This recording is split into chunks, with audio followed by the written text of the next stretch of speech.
For me, the question of social practice or social activism, I'm always uncomfortable with the term. I have a problem with the term social architecture. Right.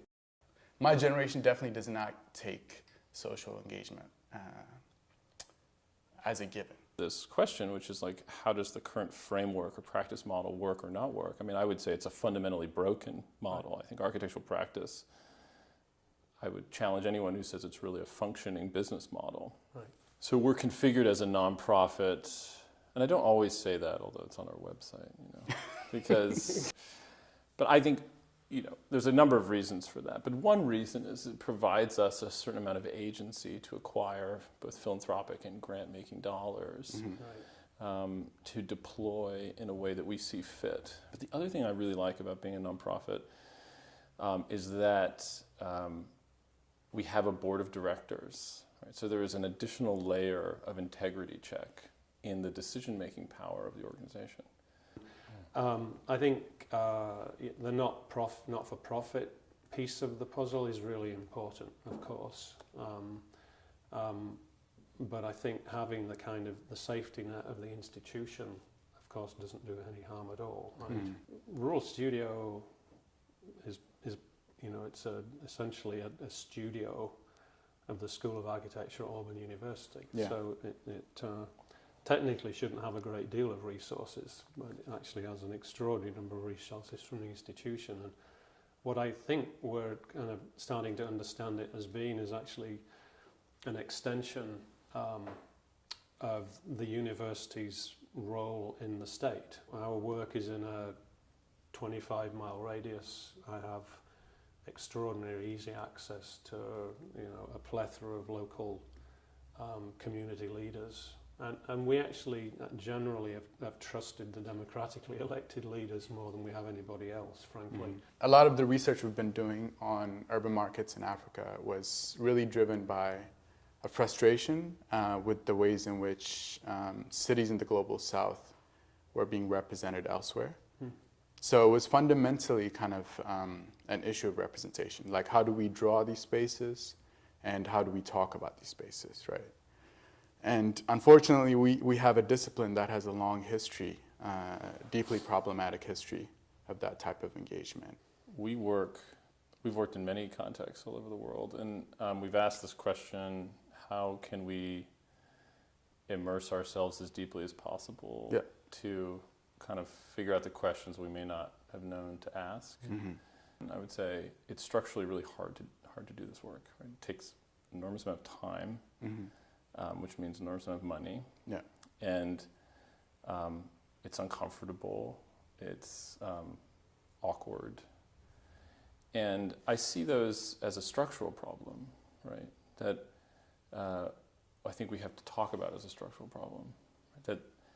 That if we expect architects to go deeper and go like more thoughtful and get really engaged and do real community work, are we giving them the tools and the space and paying for the time necessary to do that work? Right. That's one area. The second structural problem that comes from that, I think, is I started to feel like we as architects can never really fully be local. We have to try to be as ingrained as we possibly can, but never can fully be. And our objectivity also adds some value. No, I mean, I think in response to that, I remember 18 years ago rolling into Hale County with my silly accent, and I was very aware of how the local community were extremely suspicious of the academic world, because it's the sort of place that had been used as by the academy, particularly faculty going up for tenure had gone into this environment, done a project, got themselves tenure, and then disappeared. And I think that it's easy to say it, but our model has bucked the trend. I mean, we put some roots down and stayed. But you're absolutely right. You need to kind of walk away from it to bring these other perspectives to the table, right? But I think that piece is also staying, committing, Right. you know, and implementing. Right. Well, it gives you agency. I think the biggest and the most difficult aspect of the project is not now and not in the making. It's actually in really sustaining these things long term. And I'm talking beyond 5 years, you know, or beyond 10 years, because what my experience is that we tend to wear people out. You know, it's the usual suspects get involved in a lot of the projects.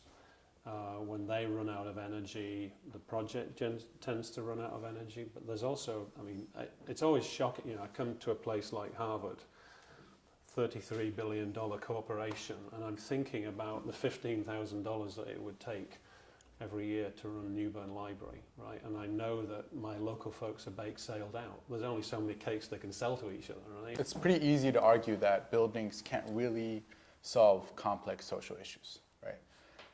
But they can potentially contribute to that project towards some sort of emancipation or some sort of social betterment, I guess. Or I might say that some of these issues can't be solved without buildings being a part of them.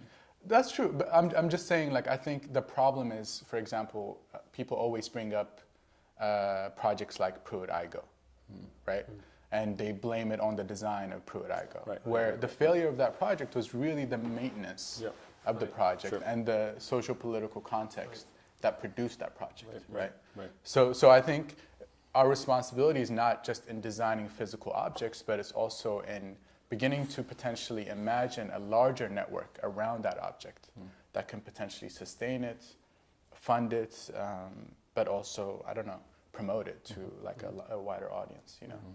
So I think, to a certain extent, as a designer, I also want to argue, similar to what you just said, want to argue for the power of built projects. You know, I mean, I think thinking of buildings as incomplete sentences that allow others to potentially complete them is really liberating, because a lot of the socially engaged practices that we have nowadays are purely just critiquing things that have already been constructed and established, and they don't really engage with the projective aspects of our discipline.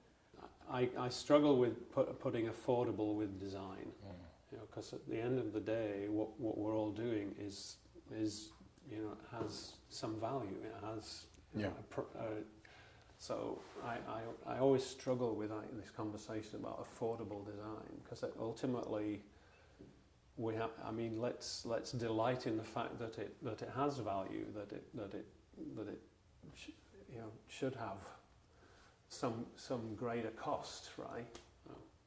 What do we sacrifice Right. to reduce the cost of design? Right. Yeah. Right. And in this country, it's pretty easily clear: you know, labor, you know, the environment, and the engagement with our communities. Right. These are things that have to be sacrificed to get 'Cause down to our they're all the $200 a inaffordable square parts of it. yeah, Right. square foot, and we've allowed that kind of cancer to infect our expectation of the built environment. And until we as a discipline demand that when you walk by that building and you ask not just, you know, what's an environmental footprint, which is, but also, you know, what's the human handprint of that building? Right. Until we ask that, we are not fully revealing the full cost of that infrastructure. Right. Yeah. When you're operating in the global south, it's really critical to begin to question who builds your architecture and what cost, like you were saying, right? And I think we have to begin to engage with those really complex, kind of larger issues. But I'm also equally interested and committed to strictly disciplinary problems, you know, issues of precedence and issues of kind of invention that are associated with what you do in reconfiguring a spatial condition to contribute to an existing cultural context. So I don't know, I mean, maybe it sounds somewhat naive, but I'm really interested in this idea of architecture as the difference between both its content and its container, right? I mean, the content can be programmed, but it can also be disciplinary issues. Right. And the container can also be the physical environment, but to a certain extent also the cultural and political context. So I think finding a way to oscillate back and forth between those two extremes. I agree. I mean, that is what's the most essential. That's the most essential and enlightening and liberating. Yeah. But also, it demands that we are accountable to things that we sometimes can't control. Yeah. And the question of labor, right? The question of labor is the essential missing piece Absolutely. of our discipline. Our biggest challenge and our biggest opportunity is to both reveal those dual realities and the oscillation of our practice between the two. Yeah. To reject the notion that you can choose one or the other. Exactly. I reject that completely. I agree. It's impossible, right? You know, when Zaha, rest in peace, said, I am R.I.P. powerless to deal with the, potential deaths that might come from the Qatar Stadium. The notion of powerlessness was really illuminating. Like, are you really powerless? In fact, you're one of the more powerful actors in the architectural discipline. Like, you have incredible agency, and the notion of having no power was really challenging for me, was revealing that we're lost in our own sense of accountability as a discipline. We need to maintain the optimism of our discipline to a certain extent. And it shouldn't be such a sinful thing to want to design beautiful spaces, Right. and to want to imagine better cities. So I hope this conversation and the work that you both do, which has certainly inspired me, and I mean the work that you have done for the last 20 plus years has been an engine that's given us fuel to say it's possible to do something of greater meaning. And there's so many that are doing it that we have to just continue to support each other.